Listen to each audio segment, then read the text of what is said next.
And you're on the punchline with Kelly Pavlik and James Dominguez. Hi. Hello.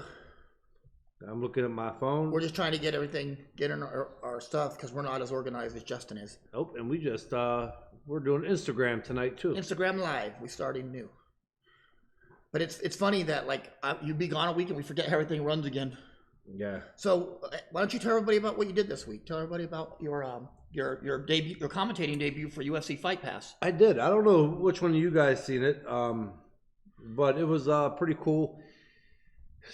Neat experience. It was a UFC Fight Pass, and Ludabella was the obviously the promoter. And started off, I thought I did well, but I thought I was a little hesitant at first. And you got to get in the field. I got to fill my partners that are commentating. There was two other guys. They weren't as good as me, were they? No, and you got to learn when they're taking, they'll cut to a guy who did the other side of the ring reporting, and I was like, I didn't know, they didn't say anything, and I started talking to her shushed me. But by the last two fights, I was doing pretty damn good. Yeah, you just learn experience. You're gonna be really good at it. I think it's gonna go on to big things for you. I think you'll end up in the Zone or Fox. You'll forget all about this show. Exactly. No, exactly.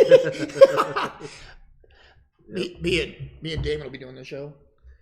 But we'll get to your questions. Well, my week, I was in New Hampshire at the White Mountains doing a 75-mile hike. Did you get attacked by any animals? Just fleas and ticks, and that's about it. Just normal things, It's a little Lyme disease, and we're all right. Oh yeah, rats at home. I cleaned the garage out, and there was a rat in there about 8 inches long. Scared the shit out of me. Rats carrying your dog around. My schnauzer started crying. Mm-hmm. But but how was it? It was good. It was good. We averaged about 12 hours a day, to get about 18 miles, 16 miles, and then left us plenty of time. And they catered our food in, which we didn't eat bad food, and we never stayed in a tent. So it was pretty good. It was a good experience. I think I lost 12 pounds, and I think I put 8 of it back since I've been home in these past 3 days. So you got a lot of little bit of injuries, a little banged up. Just scratched, and my leg hurts. It's nothing bad. Yeah. But there's not a lot of boxing news going on except for the fight set. Saturday. What's going on with the Lomachenko thing? Gervonta Davis. But Gervonta's been calling out Lomachenko for quite a while. But how much of it's actually legit? You know what I mean? Who really wants to fight who? Yeah. I don't think that Lomachenko has an issue with fighting. It's promotional. It's a promotional thing. It's not the fighters. Gervonta is not scared of Lomachenko. Lomachenko's not scared of Gervonta. I hate when people say, "Oh, they're ducking." No one's ducking each other. I think sometimes too that these promoters, they fight with each other and they go after each other, but I think they're in cahoots with each other a lot on it too. Of course. You got to think. They're saying, the promoter of Gervonta and Top Rank, they're saying, listen, this is going to be a big fight. Lomachenko, some are probably thinking that his skills are going to diminish here sometime soon because he's older. We got to be realistic. Yeah. And Gervonta is younger. Yeah, he's young. Maybe they're looking to say, hey, Gervonta may be the big cash guy if he goes in and beats Lomachenko. Yeah. Who knows? But no, I could see that. They need another star to back that. I always think, why do they make these mega fights happen when one of the top stars are past their prime? Cashing out. So, George Underwood said, thoughts on Skip Bayless saying Floyd lacks basic fundamentals. That's Skip Bayless, guys. He doesn't know shit about what he's talking about. He works on ESPN. He doesn't know anything about boxing. So if anybody says that Floyd lacks basic fundamentals, I wouldn't even acknowledge that comment. It's stupid. Mm-hmm. The dude is probably fundamentally one of the most gifted guys ever to grace the sport. Yep. Skip is bad. The Quack says, I won $450 on Pascal. He was plus 1,800. Yeah, but going on that with Pascal, man, I watched that fight. I don't know. I don't know what to say. Pascal, he was always off balance. I was just talking to James about that before the show started, and it just looks like his equilibrium was off in every fight, and it's horrible. He went there. He could have hurt that guy. He went so hard in with his head because he was off balance and all over the place that they stopped the fight because of it. Yeah. I think he should be done. Yeah, he should be. One of my our good friends, Keon, Everything is Boxing Turner. Hey guys, if you guys ever want a nice change up and you want to get boxed from another point of view that's just as good as our point of view, go to Keon, Everything is Boxing page. Friend him on Facebook. He has a good boxing show, and it's really unbiased. And he kind of lets fans kind of have control of what they're talking about without being argumentative. So it's a good show. Make sure you guys listen to it and subscribe to his show. It's really awesome. Yeah, Gail, we'll be sending you the bill too. The bill. He does that for our show all the time too. So. And Cedric's watching. Like busting balls. How you doing, up, Cedric? Steve?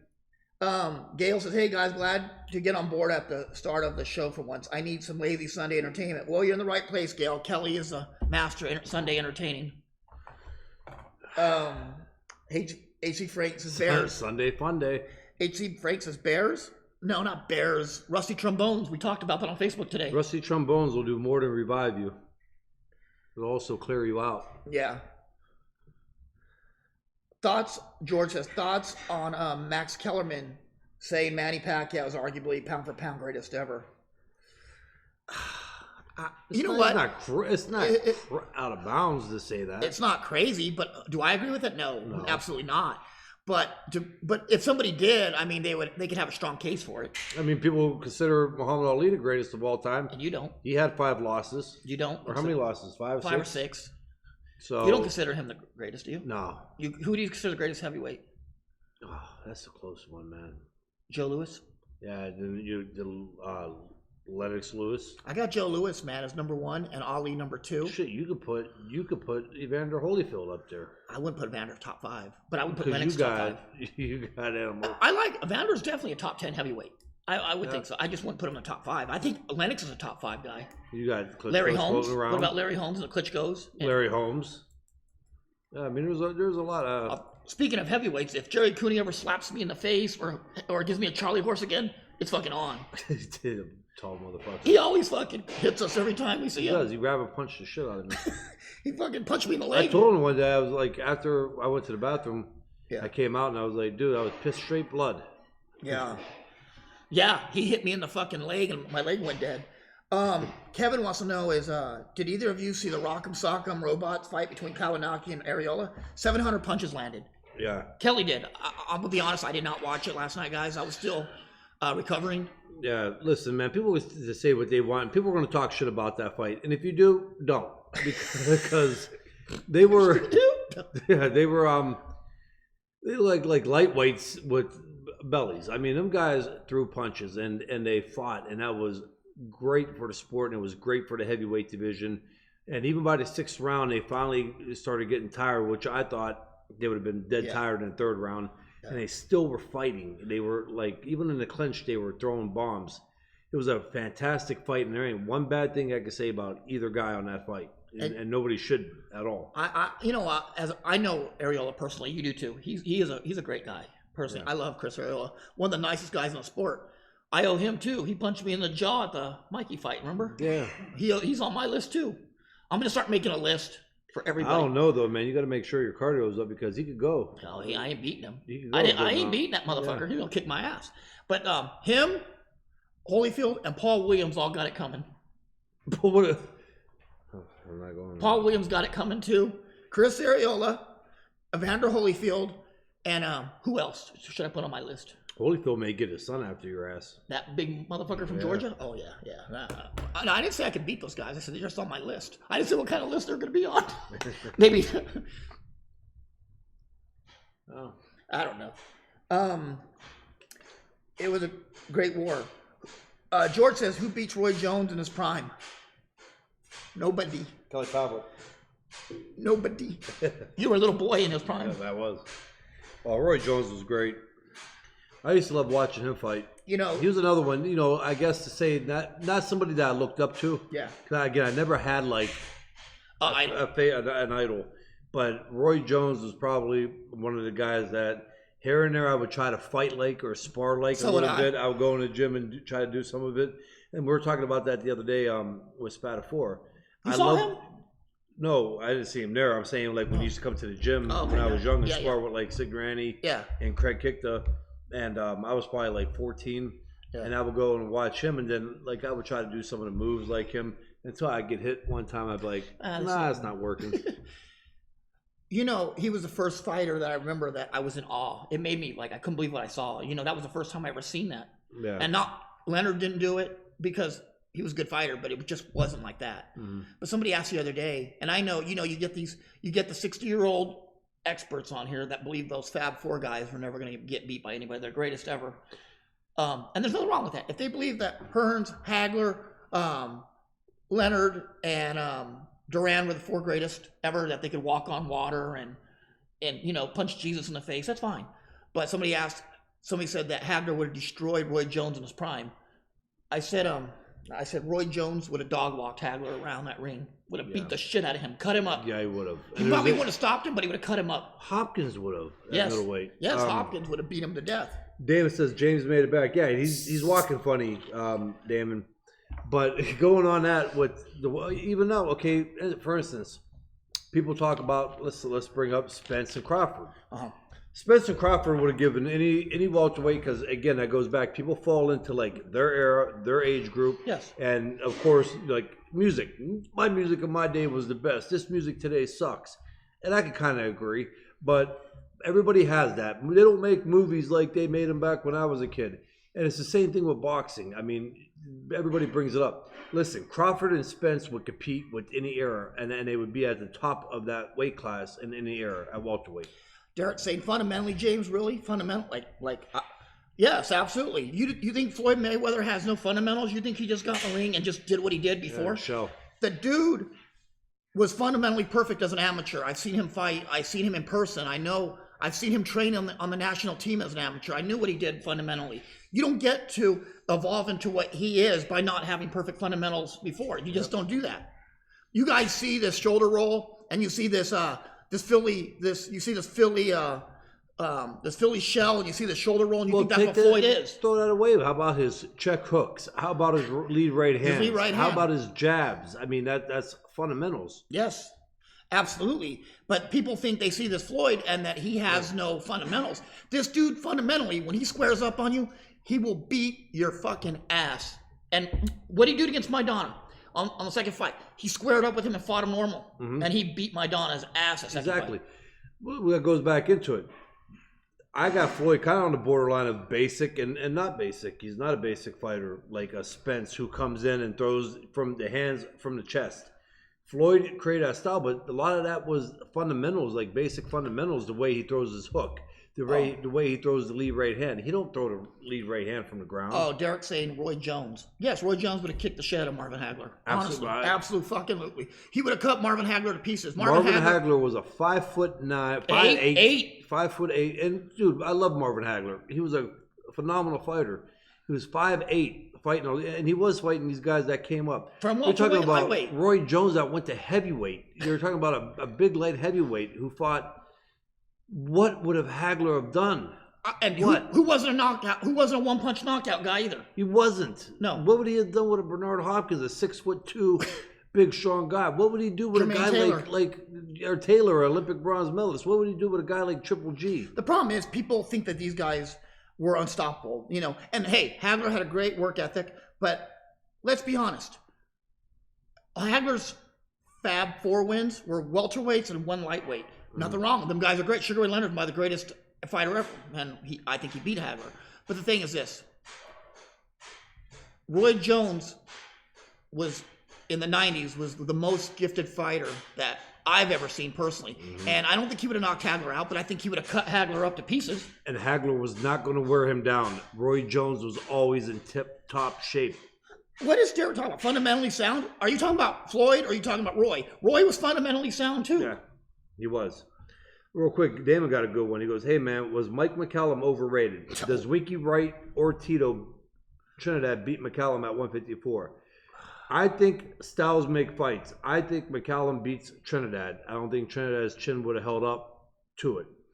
I think Winky Wright, on the other hand, peppers him and beats him on points, in my opinion.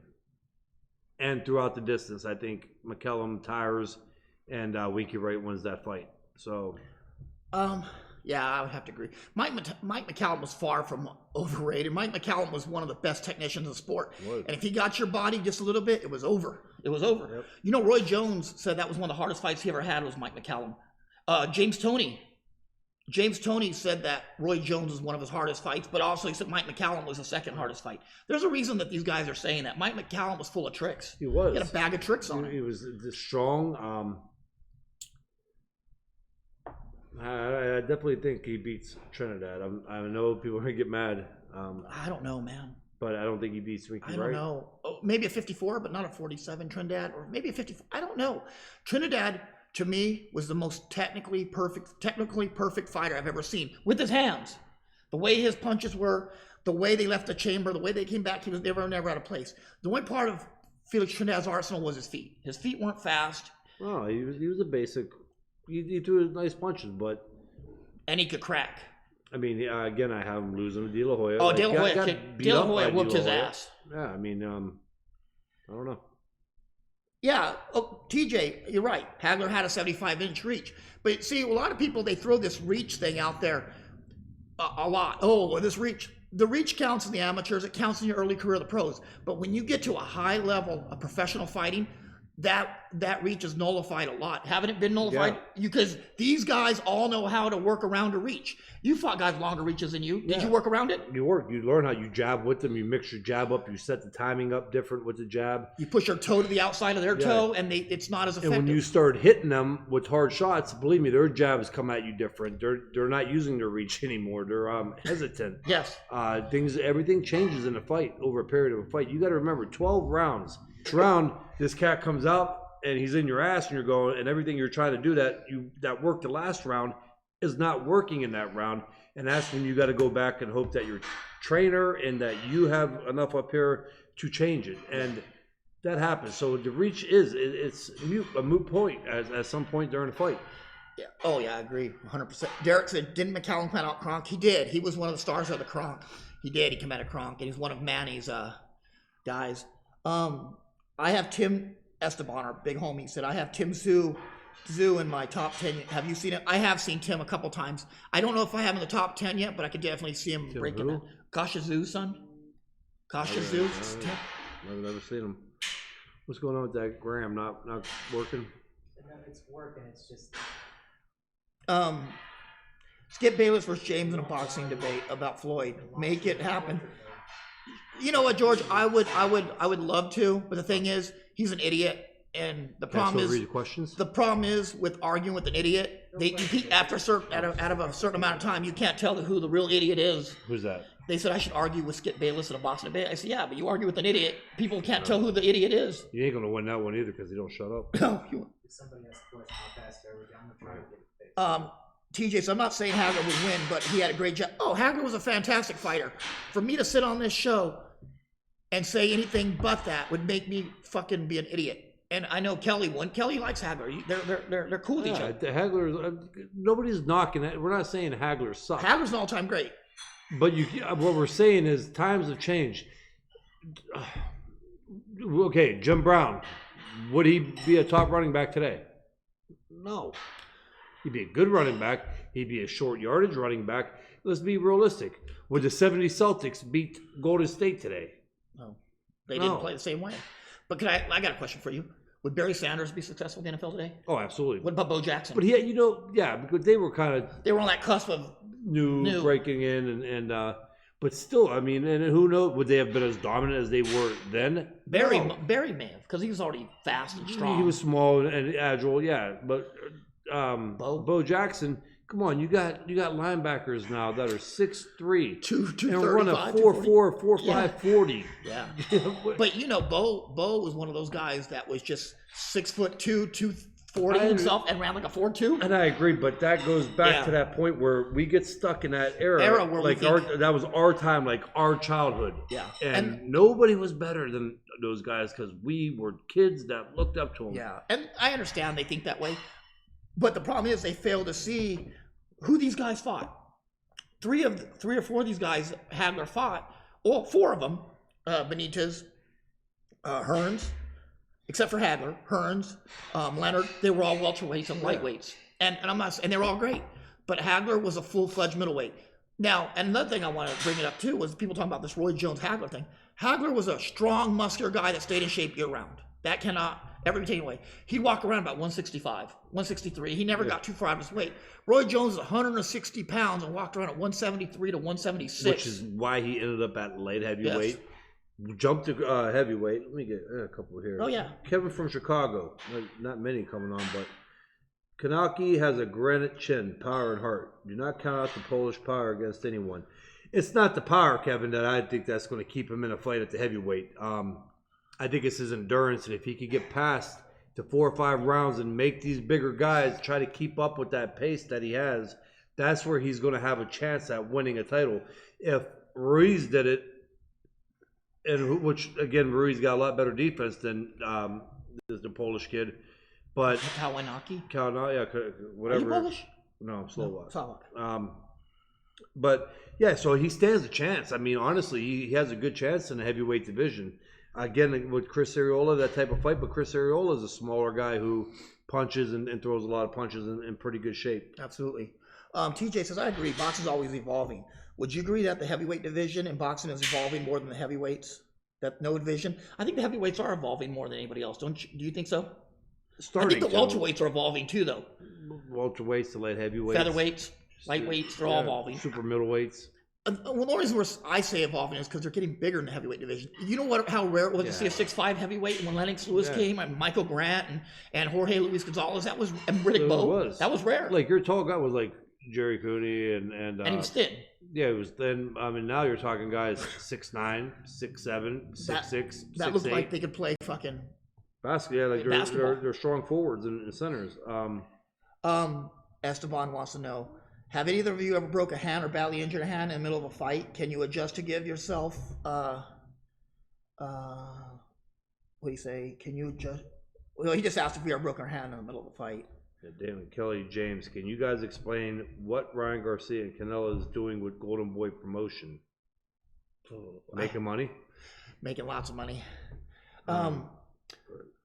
Esteban, I broke my hand in a fight, but I didn't know I broke it. A lot of times, I don't know, maybe Kelly's had to have issues with his hands. I think a lot of guys that can punch, they tend to have hand issues more because there's a bunch of these little tiny bones in our hands, little joints that do get hurt. What a question. Let me answer it. I want to get into something I just watched on Joe Rogan. All right.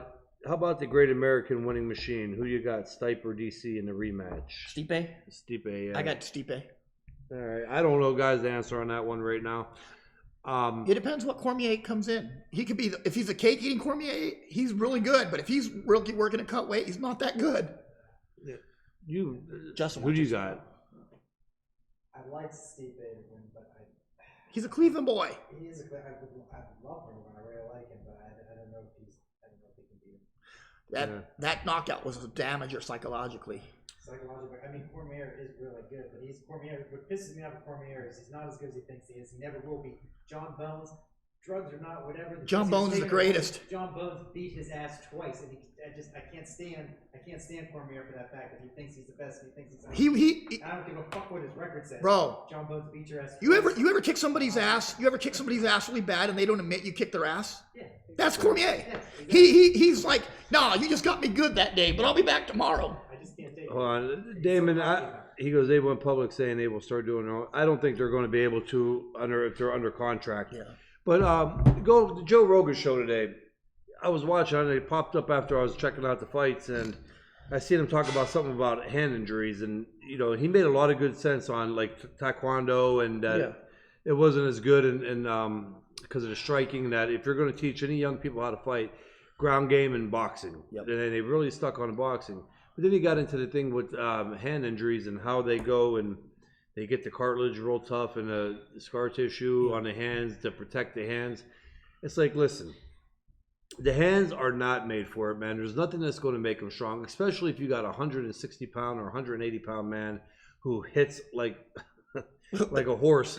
There's not really much. The hands are not made, and actually, the more things that you do, as far as like grinding them on the ground and stuff like that, more damage. You're doing more damage eventually through arthritis and everything else in the hand. I mean, unfortunately, the best way to make a hand better is to do the rice and strengthening things like that, natural range of motion. Yeah.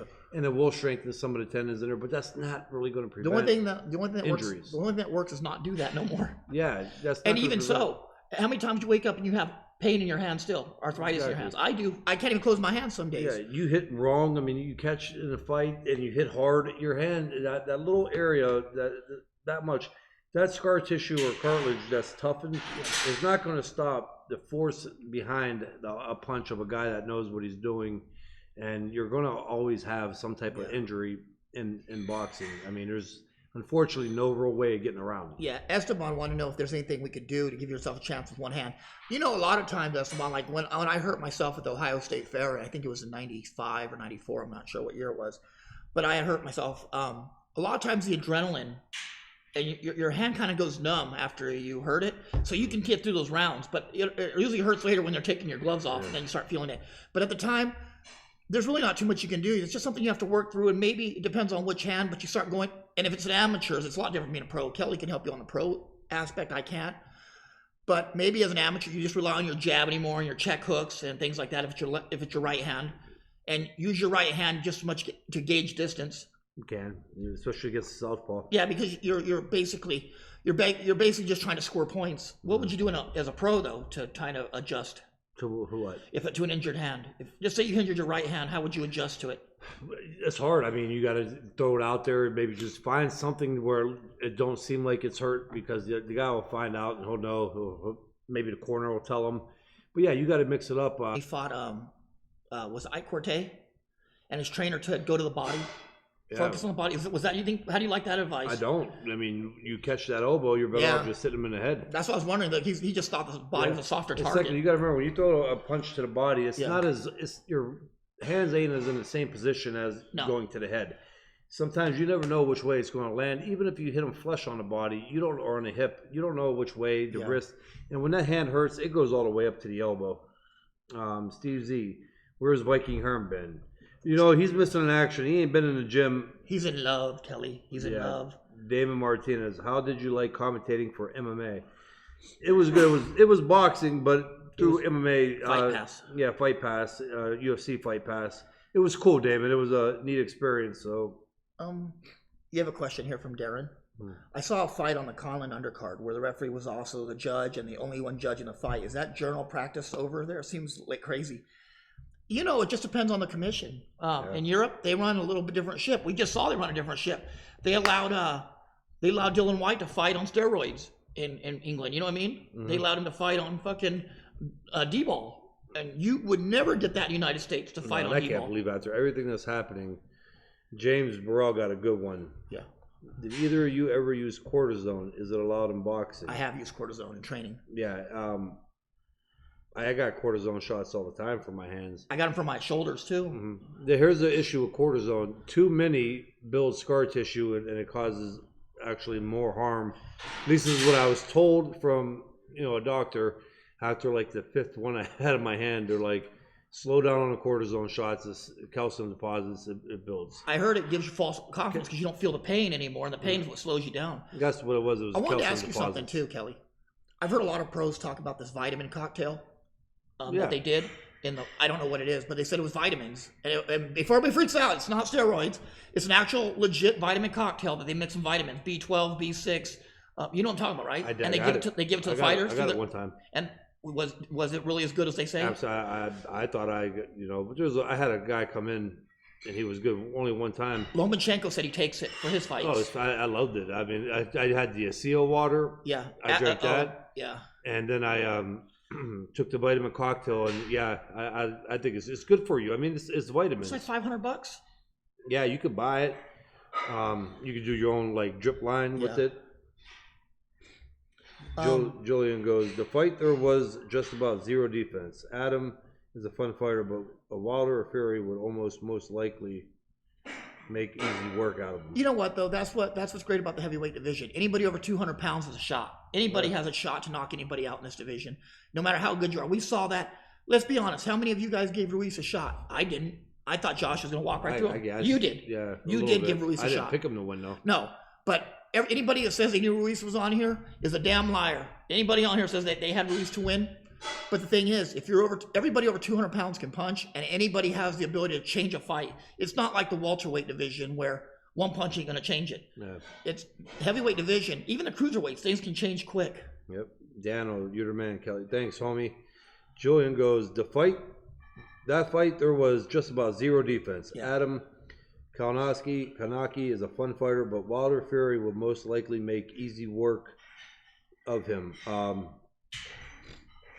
Yeah, I don't know about that. I mean, James just talked on that. I mean, there's always a chance, and again, with their conditioning. But a good one, Damon says, did Gene Pascal put himself in trouble at his age, putting himself relevant again at 175? I think so. Yeah, he did not look good in that fight. He's going to get hurt. What do you think? Steve Nolan said, what do you think about Golden Boy trying to pull Andre Ward out of retirement to fight Canelo next year? Andre Ward doesn't need to do it. Andre Ward has nothing to prove. He's an all-time great, and fighting Canelo is just gonna tarnish his image. And I think if you give him one tune-up fight, that he stands a chance. Oh, he stands a great chance. He's not that old. I think as much as I like Canelo Alvarez, I think Canelo chasing weight like that is dangerous as hell. That's what I've been saying to everybody. 68, okay. 75 though. Now you're in a bad spot. You just say Andre Ward went to 68 to fight him. How do you think he'd make it? No, I'm just saying. But just say he did from 75. Yeah. He's just too big. I mean, I don't like Canelo at 68. I don't. No. I don't like him against the Benavidez. No, or Bivol. Or Bivol. Absolutely not. So what do you got going on with Vostik and Biderov coming up? I'm taking Vostik. I'm leaning towards him. I really am. Is it because you like him, or is it because? No, because he's definitely the better fighter.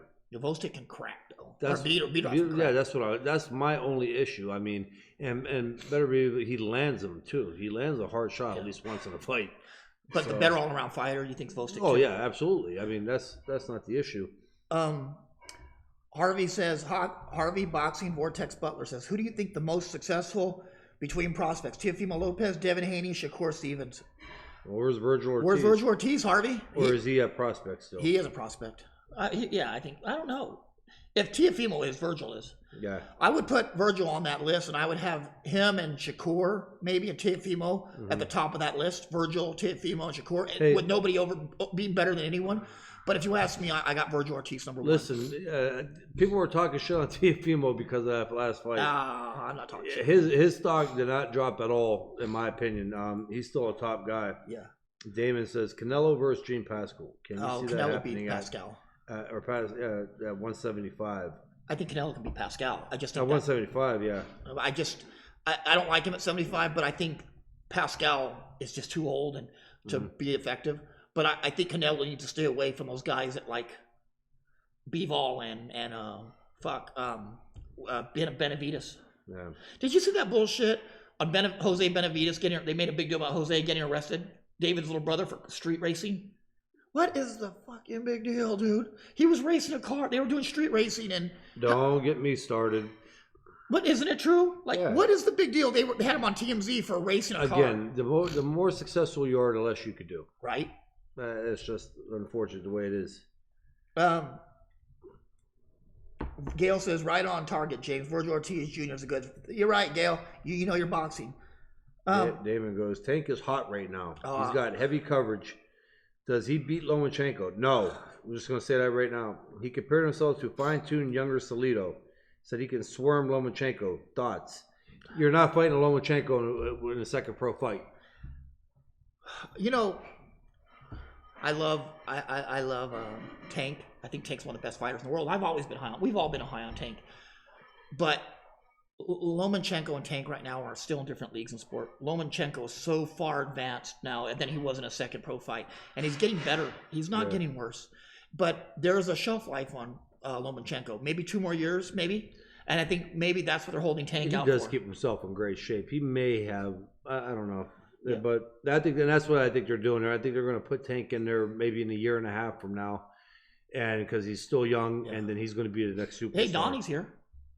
Where? Donnie. Oh, I love you. Hey, Donnie, I need your help, buddy. I need you to put a crankshaft sensor on my car. The crankshaft. Crankshaft sensor, Donnie. I have the part. I just need you to put it on for me. Steve Z says, Caleb Plant is growing on me. Great skills. How do you see him matching up with Benavidez if he wins? I love Caleb, but how do I you see too. it, Kelly? I like Caleb a lot, but I don't see him. Let's be fair, man. Let's be honest. David Benavidez is probably the best 168 pounder in the world. And I'm saying that even with Bivol 168. Right now, David Benavidez is still the best 168 because Bivol hasn't fought there yet. Yeah. We'll find out. James Burrow says Kelly had flashbacks of the great BB gun scandal. I was there. Emilio, did you see Curtis Stevens fight yesterday? Do he have a future at 154? I don't think Curtis Stevens. I'm sorry, guys. I'm not being mean. I don't know. He didn't look good. I mean, he's lost some big fights. He's been hurt bad in some of those big fights he lost. I don't know. I don't want to speak too early. I don't. That's a good question from George, Kelly. What's more scary, Floyd with Deontay Wilder power or Manny Pacquiao with Tommy Hearn's body and height? I'm going to say Floyd with Deontay power. That's scarier. That was good. I'm going to say Floyd with Deontay. Could you imagine a welterweight with that kind of power? Yeah. How many people would he have buried? Boxing would have been banned. But no, but you know what? You couldn't hit Floyd, right? No. You couldn't hit him, and then he'd hit you with something and you go to sleep. I don't know. Manny Pacquiao with Tommy Hearn's height? But you'd still get Manny Pacquiao. No, he's fine. Those things from like 80 inches out. That's true. I don't know, man. But Manny Pacquiao with Tommy Hearn's body, that's where reach does come into play. Like, fuck speed, this, I'm out. Fucking speed.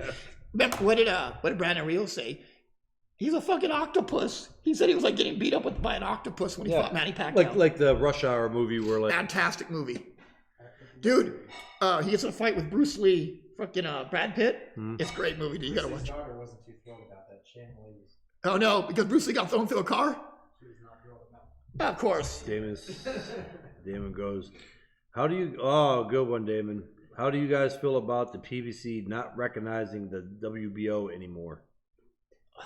Well, you're not the world champ. You're not a three-time champ anymore. Yeah, I am.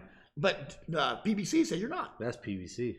Did you hear about that? You still got Davella, Top Rank, Golden Boy. Who else? Eddie Hearns. Yeah. You know, the thing is this. I don't know why a promoter would think they have that kind of power to think that they can shut a title down and a champion out. You don't have that kind of power. I think what has happened is somebody fears Crawford that much. If you're scared of Crawford, will you shut a whole organization down so you don't have to fight him? If I was Crawford, I'd be walking around like... If I was Crawford, I'd walk around with my dick out all the time. I'm like, yeah. I just shut down with the WBO belt. With the WBO belt. The WBO poked, and the dick poked out the little hole in the middle. The O. Yeah. And the O. Tell Damon he's got to make a meme of that. Yeah, Damon, you got to make a meme of that. Yeah, with his dick poked out the hole saying, you know what? Yeah. It's like this. The WBO. If he gets it, I had the WBO also, so I'm getting that. Yeah. Dick popped out too, right? Yep. Bro, I'm gonna be a belt ring for my wiener. How good a fighter are you where a whole organization shut a whole organization down? I think that's what it really is, dude. What? It's like that Youngstown meme, like, it was Superman. I'll go fight crime anywhere but Youngstown. I'll never go to Youngstown. Ruben Rivera, our good buddy, said 8-second shout out on Red being knocked out on Facebook by way of humiliation. You remember Red? Remember he put Red Cooper, remember the guy we posted a picture of where he's laying next to that girl and he had a rock? Yeah. And then he was saying, anyway, him and Ruben and all them and Damon, I guess, got into it with him. I didn't see because I was gone in the mountains, but I heard about it. Was that little midget Frankie involved too? Yeah, Frankie was taking, what's his name, side? Reds. Yeah. I guess.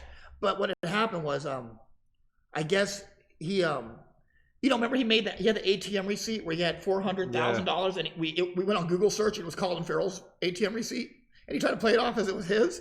So this guy's a complete Teddy Ruxpin. He tells crazy stories. So I guess Ruben went in on him, made him cry, and he called the police on Ruben and trying to sue him now. Really? Yeah. Wow. Harvey says, who do you guys like between Sergey Kovalev and Anthony Yarde? You know what? I'm going to go with Kovalev, but it's going to be close. Yeah. Well, Kovalev shows up. That's it. It's just hard to go. I think like next year. Yeah. Go against Kovalev. What Kovalev shows up though? That's what I was. That's it.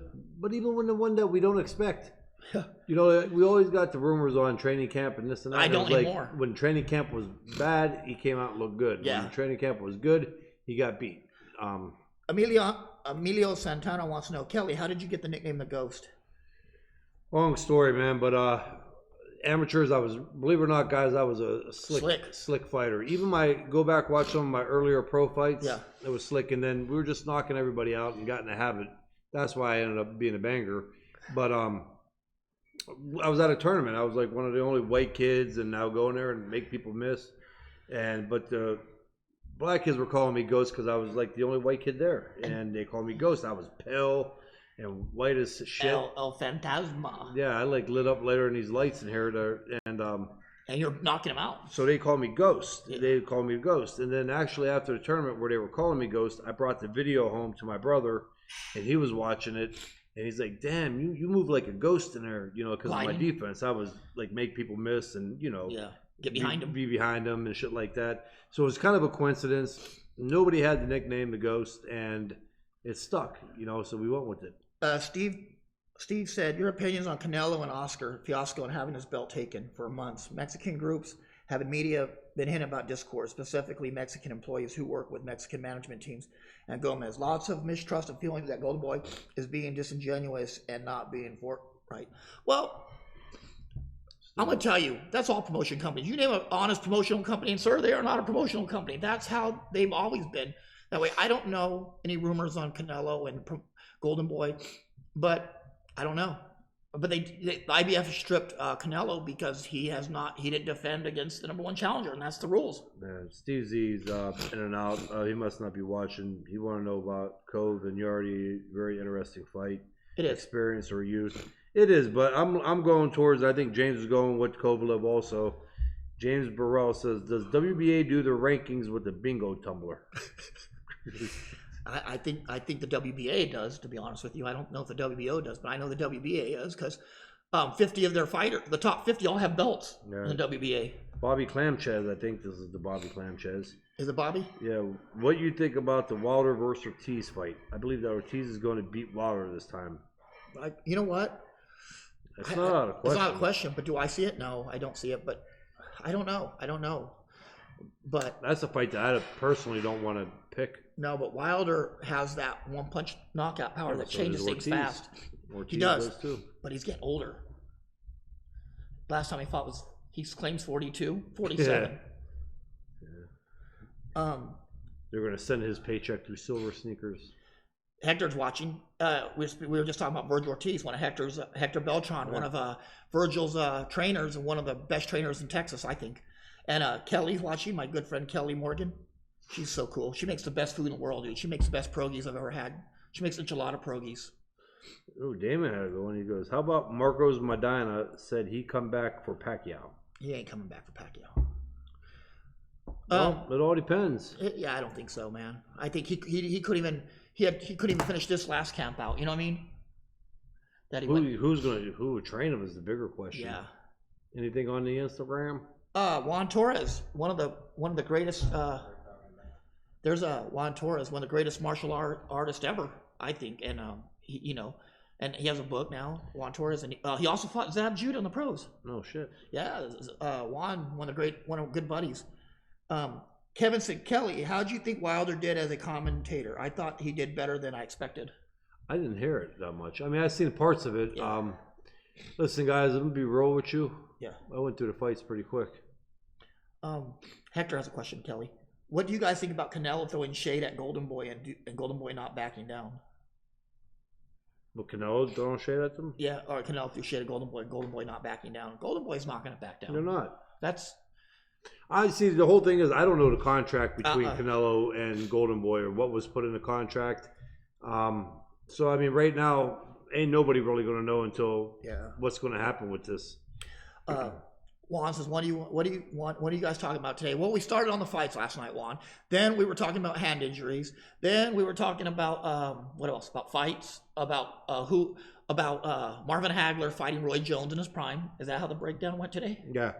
And that's about it. And then James wanting to fight Evander Holyfield. I have 3 people on my ass kicking list. It's Jerry Cooney, Evander Holyfield, and Paul Williams. Pre-wheelchair and post-wheelchair. I'm kicking all 3 of their asses. James Burrell. That's what the brouhaha is about. Canelo was stripped because of an agreement between his people and the IBF. that he didn't know about or authorize. He knew about it. But you know what? If he didn't know about it, somebody needs to be fired because he has people work for him that's supposed to tell him that kind of stuff. Kelly, how did you know when you had a mandatory? Wait a minute, though. But here's my question. Mm-hmm. He was stripped by the IBF? Yeah.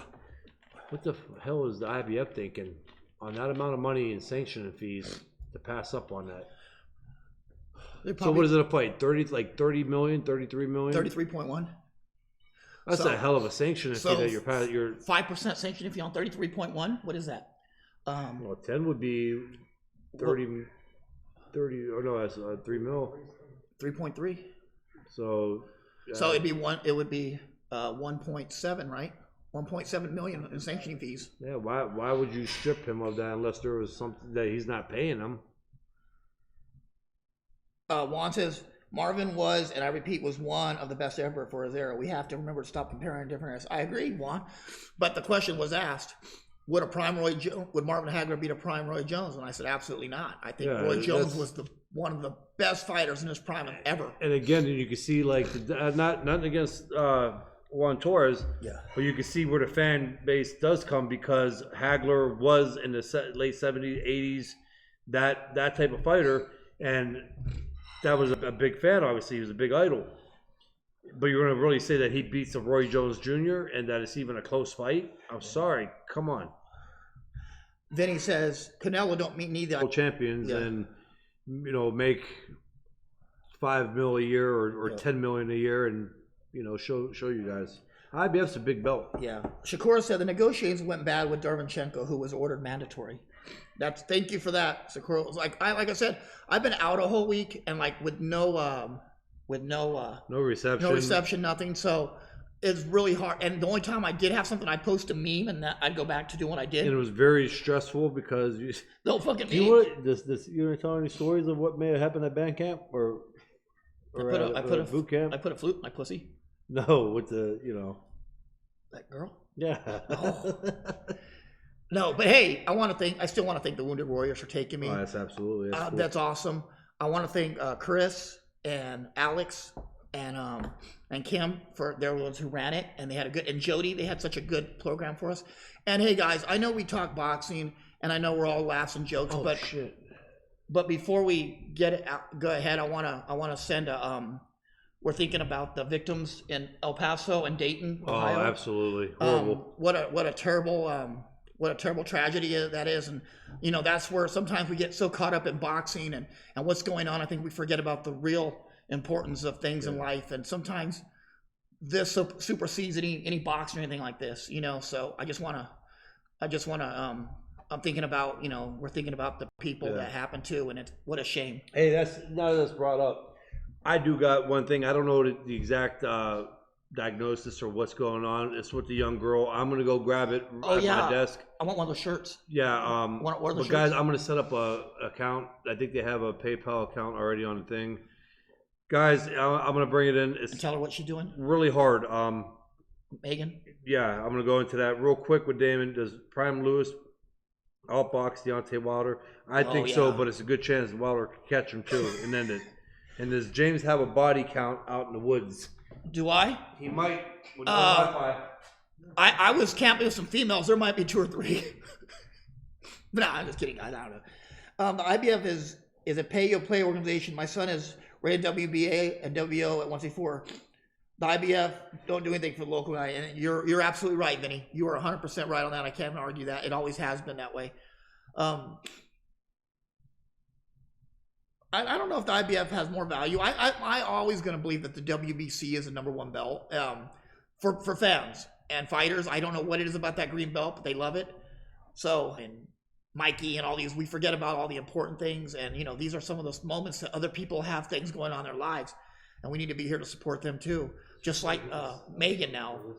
I want you guys, me and Kelly don't get on here and we don't sell things and we don't ask for anything. But I want you to guys look at this and support this cause if you could do it for us. You want to, Kelly, do you want to put this on the camera so you can show them what? Yeah. Yeah, we put it on here, and I'll do that tonight. I'll try to get a hold of him, and then maybe we'll do it at. Sure whichever one, because you just want the most money to go to them. Yeah. But they don't take the damn percentage, so you just got to see which one's taking the least amount before you set one. Yeah. Okay, yeah, guys, I'm gonna have something up on the punchline page. Okay. It's for Team Ella. You know her. Yeah, and they come to my gym. Ella is a 14-year-old girl in our community who was diagnosed with a rare disorder called PANDAS. PANDAS is a pediatric autoimmune neuropsychiatric disorder associated with Streptococcal. Yeah, streptococcal treatments are very costly, and Drake wants to help out the family. Guys, so yeah, I mean, it's hard, and it's This is it. It's a Panda T-shirt, and it's for Team Ella. If you want a Panda shirt, you can call this number here. Yes, you guys see that number? I mean, you can call or email. You can call Drake at 330-509-3213, or you can email him at dg1432@icloud.com. And they have them in all the sizes, but it's a Panda shirt, and it's for Team Ella. And like I said, it's all about supporting the community and supporting. Yeah. But anytime with a 14-year-old girl with an autoimmune disease is it's heartbreaking, and it's sad. So we'll have something up on the punchline page for it, and guys, if you can, a couple dollars. Yeah, that'd be great. And everybody should support it and things like that. And like I said, none of this goes to. We don't even see where the money goes. We don't see none of that. It's going to go straight to Ella. Yeah. So. David, they said read the numbers again, Kelly. Oh, the phone number is 330-509-3213. And it's a Panda shirt. It says Pandas on it and has a green and white panda bear on the shirt, and it's for Team Ella. I'll put the number at the top of the page. Okay. Okay. Oh, it says, James, please add the phone number and email and a comment here for folks. I can do that right now. Yeah. 330-509, and it's 3213. And the email is sorry guys. Yeah, we got, sometimes on the show, these are some important things that is good to tap into. Because, we don't ask for anything for ourselves ever, but it's for anything for kids, and kids that where's the thing at for the DG? Where's the little, DG1432 at iCloud.com. Yeah. Thank you guys if you help. And again, the Facebook guys, we're going to put that up on our page. There's a lot of traffic through there. A couple dollars, anything that you think would help. It's hard. Thank you, Derek. Derek said if you could send a link to PayPal or post the link up where it can be shared. Yes, and you guys, like I said, you're getting a real cool Panda shirt with it, and 100% of the profits will go towards the fundraiser. It's not, no one's keeping anything but her. Yeah, I'm going to take a picture of it, and we're going to put it up on the site. I'm going to talk with Drake and see if we can set up a account somehow. Yeah, we can do that. And like I said, guys, if you had more questions, we have a few minutes left for boxing. Enough of the sad talk, and we can get some stuff going on here. I'm gonna go get you a tissue so you can blow that. It's allergies, man. Oh, I haven't responded. Like, I've been fucked up since I've been home. Steve says, do you think Mungia is running from Hogan? No, actually, Steve, no, he's not. Hogan is getting ready to fight Patrick Teixeira for the title. Mungia's not even at that weight anymore. Mungia moved up to 160.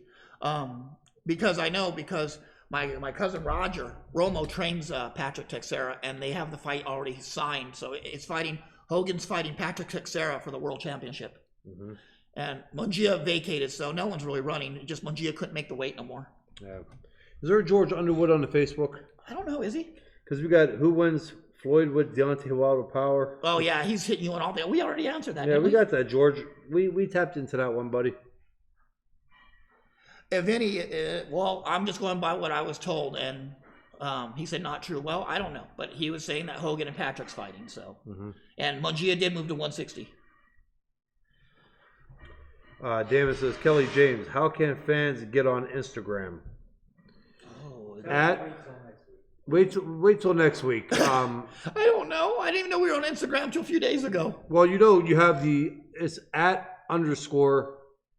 the punchline _ Oh shit, that's hard. So @_ I'll put that on the background. the punchline _ So you're talking to Golden Boy for my son, but what does that have to do with Patrick and Hogan? Who what? Vinny is saying that's not true because we were talking with Golden Boy for my son. Yeah, because Golden Boy never always tells the truth, right, Vinny? I'm telling you right now, my family, my cousin, he trains Patrick Texera, and the fight's already being made for Patrick and Hogan. So something's not going on here. But I'm not arguing. If that's what, if you say you're right, you're right. If he says he's right. I don't care. I'm just passing the information as I get it, you know? Did you guys talk about Pascal versus Browne? Kind of. We touched on it. But I did not expect Browne to get knocked out like that. Did you? It wasn't a knockout. No, but I get to cut up like that. A headbutt. I mean, again, that knockdown was brutal, though, wasn't it? Yeah, but Pascal comes in and with that head like that, and just that was a hard headbutt. You got probably 190. Then he said, "Well, Mungia. I know Mungia moved to 60. I don't know what if he's going back. I don't know anything. I just know what we were told, what I was told, and that's it. Like I said, I don't know about." The specifics. All I do is if they tell me that, if I'm being told by the one person party, I take it as that. I don't know what Mungia is doing after that. It's not my monkeys, not my circus, right? David said Patrick Texera. How do you say his last name? Texera, Texera is a beast. He's you know what I would like to see video of him training. But do you know what I'd like to see out of Patrick? For him to fight like Patrick and not Sergio Martinez. I think he looked a lot like Sergio Martinez last time. And I don't see that being him. You know what I mean? There's only a few people, and you know why that is, don't you? Yeah. But I think that he would be better off fighting like Patrick. That was another topic, like with certain fighters. You go back, for instance, I love a lot of the Pittsburgh guys and Tommy and Kello, but I remember like when Vercom Kimbrough and Monty Mezzaclay were coming up, they all try to fight like Spadafora. Yeah, I seen some of them that ain't gonna happen. Eastern Europeans on that undercard Lomachenko that we left early, trying to fight exactly like Lomachenko. You gotta kind of let people have their own style because everybody's built different. The muscles are built different, and the bodies are, and them styles ain't made. And that Filipino kid fought identical to Manny Pacquiao. Yeah, you gotta have your own style. That happens. When I was a kid, I wanted to fight like Fernando a lot. I think everybody in that, you know what I mean? But it just wasn't me. Yeah.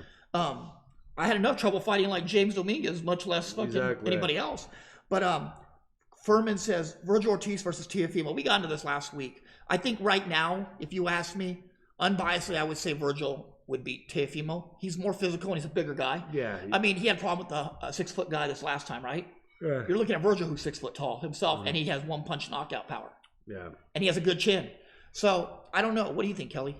I've been leaning towards Virgil. I mean, he's just a complete package, in my opinion. I mean, I've seen him in tough times and how he fights and how he gets out of it. And what I like seeing is I see progression. To me, Teofimo's a badass fighter. I mean, he's good. But it's hard to see it because it's like he's that good and he's there.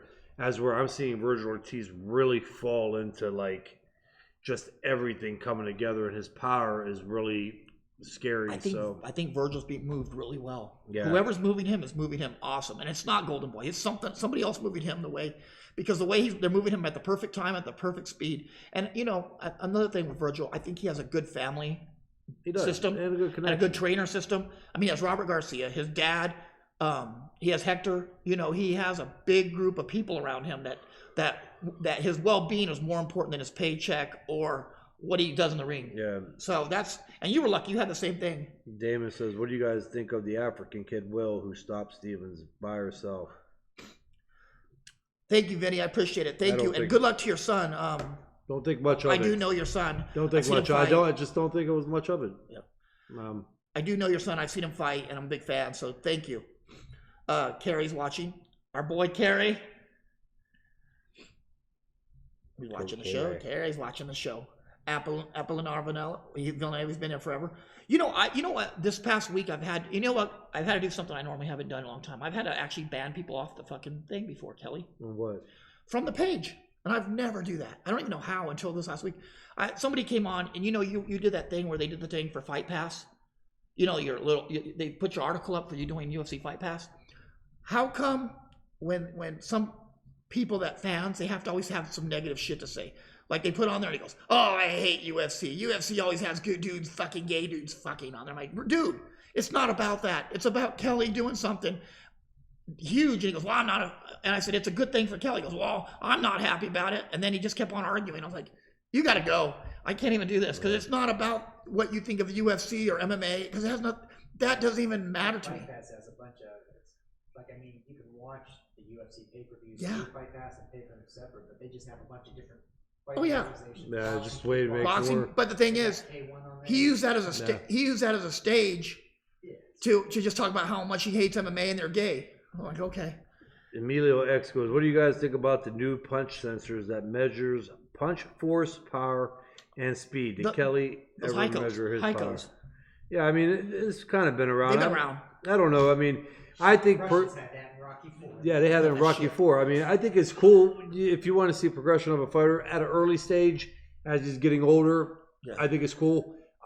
You're not going to get much from a guy that's already established. And no, I never measured mine, but I knew it was hard.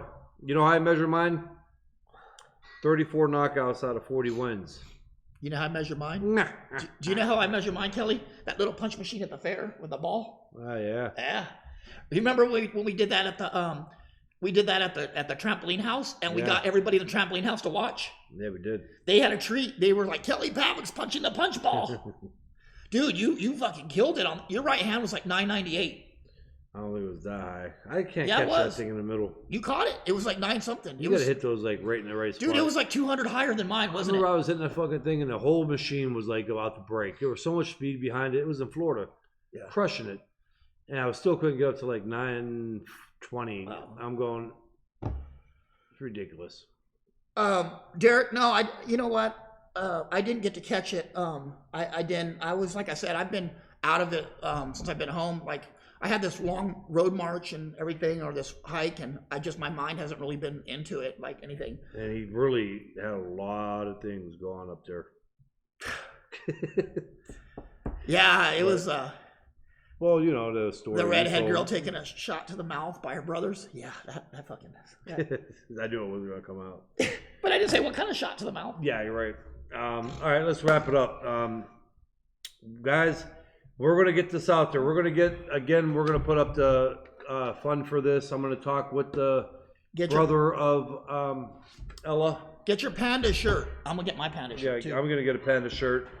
So please help out, guys. And next time, Tuesday, right? Yep, we'll be going on at 7 o'clock. We're going to try and have the Instagram up and running again. I think we had it for a short period of time, but... Yeah, we have to talk about that, too. Apparently, it cut you off 60 minutes. You know what's funny? Okay. We're talking. Fine. You like my communist boxing shirt? USSR boxing team. That's cool, man. There's some great champs from that team. Ivan Drago came from that team. Ivan Drago. Oh, you know what? Before we go, you know what punch machine I had? I had this from Rocky IV. I had the red pad, and I would punch it. And I say, "How hard do you think that was?" That was my punch machine. You know what mine was? Mine was the.